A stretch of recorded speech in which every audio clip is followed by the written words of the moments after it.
12 பேரில் ஒருவன் தன்னை காட்டிக் கொடுப்பான் என்று தெரிந்தும் கடைசி நிமிஷம் வரைக்கும் நான் காட்டிக் கொடுக்க போகிறது இயேசுவுக்கு தெரியும் என்பதை யூதாஸ் தெரியாமலேயே பார்த்து கொண்டார். புரியல. நம்மளா இருந்த அடுத்த பிரசங்கத்தில் யூதாசுக்கு வச்சு வெளுத்திருவான்.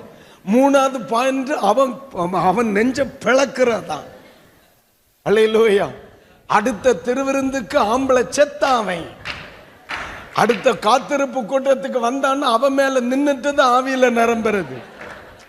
ஆனா இவன் தான் தன்னை காட்டிக் கொடுக்க போகிறான் என்று தெரிந்தும் அவனோடு இணைந்து டிராவல் பண்ணார் பாருங்க, அதுதான் இயேசு. பிரச்சனைகள் இல்லாமல் வாழ்கிறது எந்த கோளையும் வாழ்வான். பிரச்சனைகளின் உச்சத்தில் ஒருவன் வாழ்கிறான் இல்லையா, அதுதான் ஸ்பிரிச்சுவாலிட்டி.